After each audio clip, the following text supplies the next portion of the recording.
and welcome to the October 2025 Basic Saturday Sampler here at Close to Home in Southington. What you need to remember is to bring in your completed September basic block beginning Saturday, October 18th through October 31st to receive this September kit for free.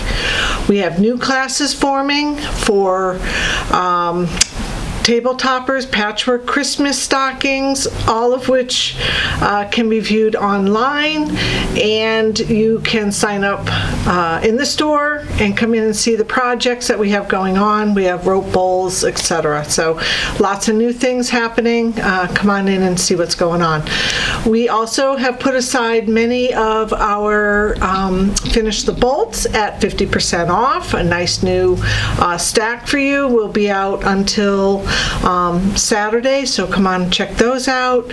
We had an event in Southington recently where we used embroidery machines. Those embroidery machines are now at least 50% off.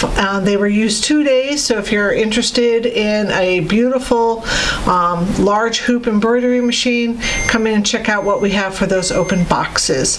One other note, that our email special that went out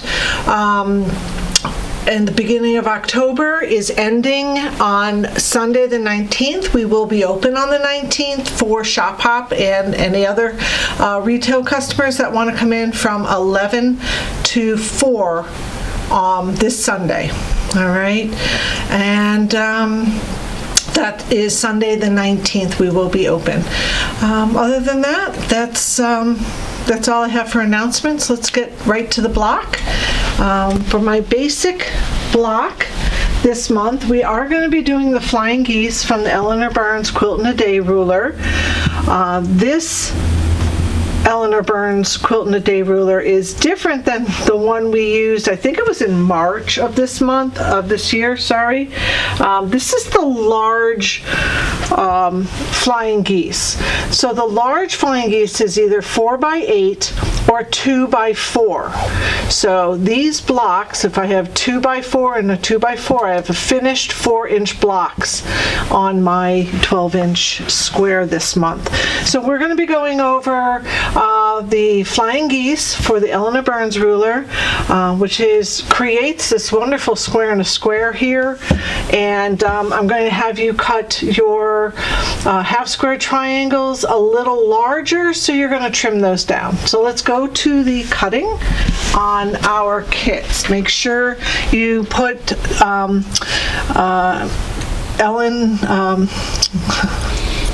Best Press on your kits, Mary Ellen's Best Press on your kits, and your fabric will be nice and starched and easy to use.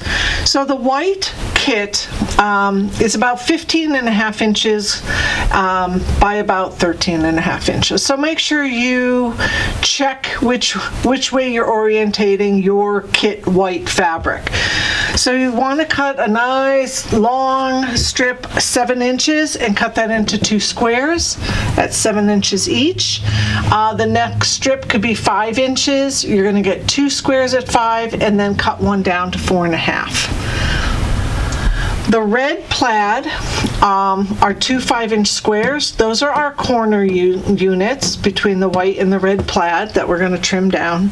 And the red and blue, both the solid red and the solid blue, you're going to cut 1 square 5.5 inches each from each of those, just 1 square each.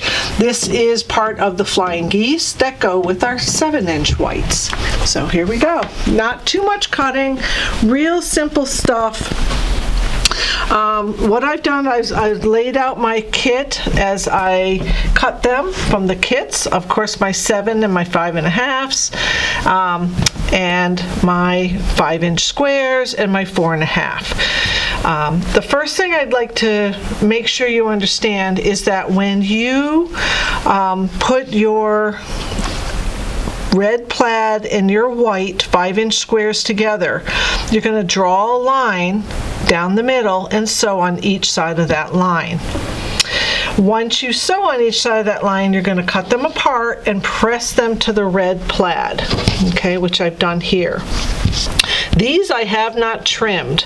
These were strictly from cutting just the half square triangle, and I'm just going to show you really quickly a great way to trim these down. There's no dog ears. You get the 45-degree seam right into the corners.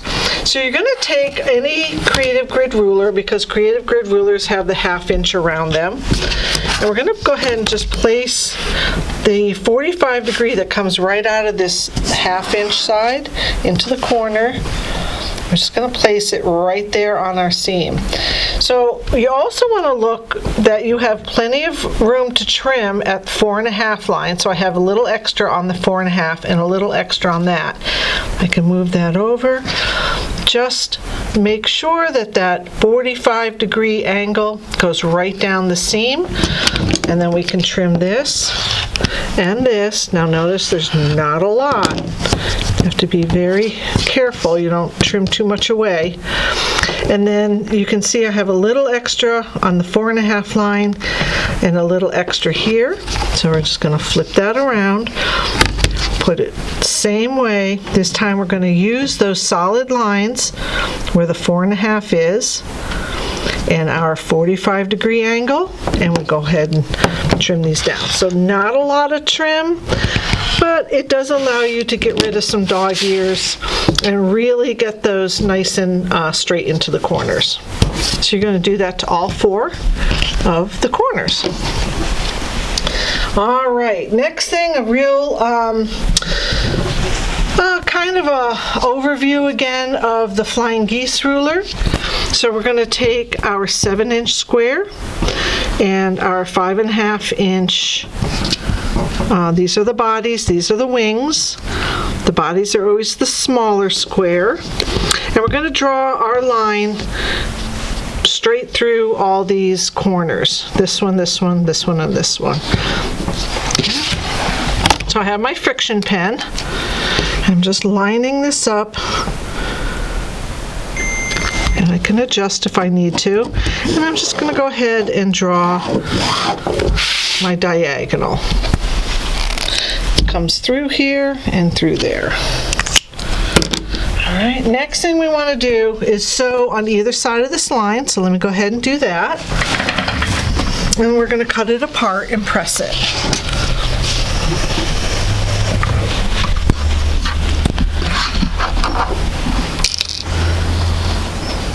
So I am starting just where the red meets up with the white. I don't have to start way out here on the white fabric. I can start where the 2 fabrics meet.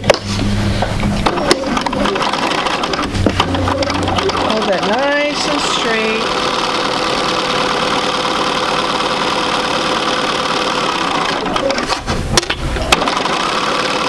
And I will stop where the white meets the red. Oops. I'm going to run this around, and you're going to also do the same thing to the blue. Everything I'm doing with the red and white, you're going to be doing with the blue and white.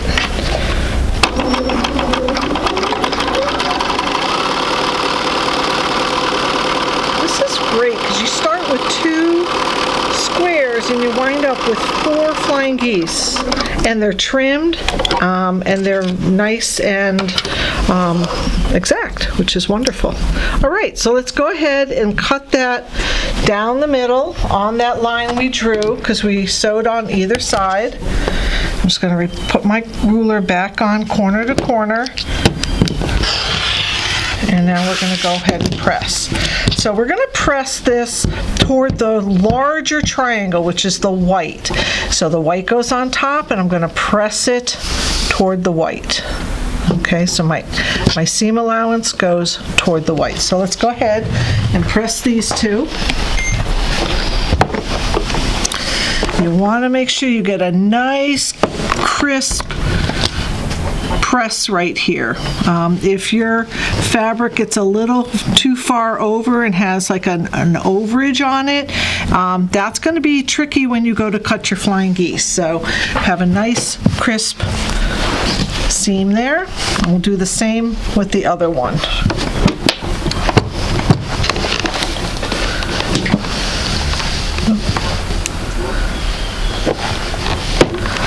this one's going to tuck right under.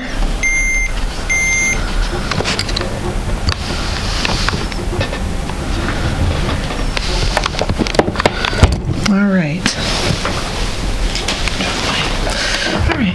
So the next thing we want to do is put these two, if you take these away, you know we have two squares.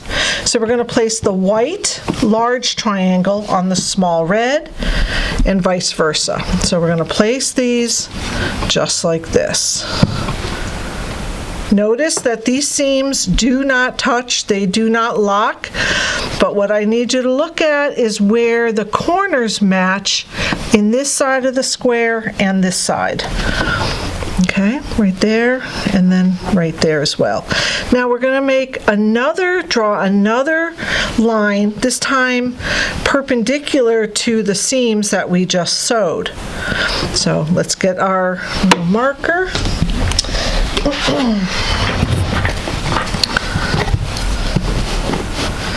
Again, I have my friction pen. I'm just going to go ahead and draw, whoops, get it into the corners. I'm going to pin it one more time so it doesn't shift. And this time we're going to go and we're going to again sew it 1/4 of an inch from each side, but making sure that we don't flip either of these. This way it'll be fine, but coming back, be careful not to flip. And same with this side, because we want to make sure we keep our seams going in the right direction. All right, so let's go ahead and sew that 1/4 of an inch on either side.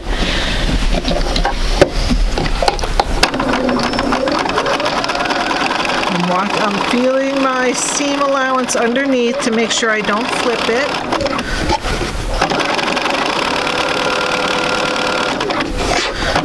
Do not sew over pins, we all know that. All right, I'm going to flip it around. I'm going to come from the other side.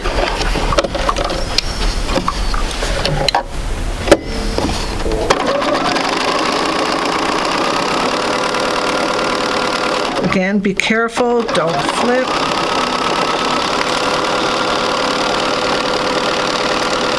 And we're going to cut down the middle. Okay.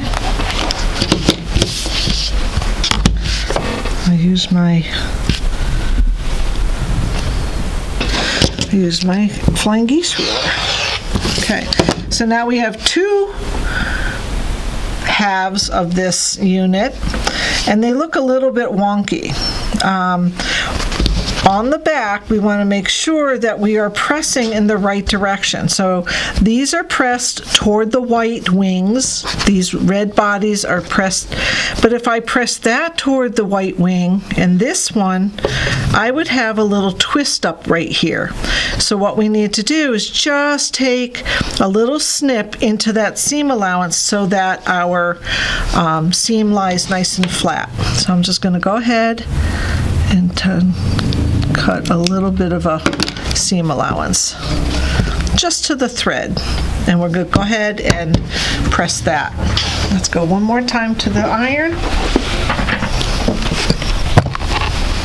holding out that nice and tight, little bit of a pull to make sure I don't have any overage on that seam or any extra pieces in it. Oops. Okay, and I look at here and just make sure I didn't fold any of my fabrics over on top. Nice and neat. So we're gonna cut these into flying geese and we're gonna trim all of them. So this one makes 2, this one makes 2, and of course when we do the blue and white, it'll also make 4 together. So go ahead and take your quilt in a day ruler, and we're going to place this red section right here, this red triangle. Yours might be black, I'm not sure, they've changed it. Mine's a little old. But we're going to put that triangle exactly into the triangle that we have on our unit here. So so you see it, I'm just going to back it in so that this comes to the corner and that comes to the corner. Hold on to it because it doesn't have any grips on it, so you got to give it a nice hold And we're just going to trim those two sides. We're going to turn it around, replace our ruler back into the corners. And now this line should go right up that seam. And I can trim these two. And what I've done is I've made a 2.5 by 4.5 flying geese. Okay? So once we have all those trimmed, if you want, here we go again, changing up the block, but it's your block. If you want these on the inside to make an inside square and a square, and the blue on the outside, by all means, just be consistent and do it in that direction. But I did the blue closer to the middle, and then the red.